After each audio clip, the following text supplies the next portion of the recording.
ಕಣ್ಣಾಗಿ ನಡೆಯು ಸೊಗಸು ನುಡಿಯು ಸೊಗಸು ಬಯಕೆ ತುಂಬಿದೆ ಮನವ ಸೇರಿದೆ ನಿನ್ನ ಮಾತು ಕೇಳಿ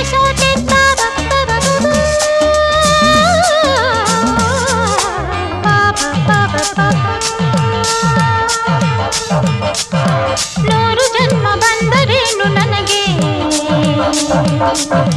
ನೀನೆ ನನ್ನ ಬಾಳ ಗೆಳೆಯ ಕೊನೆಗೆ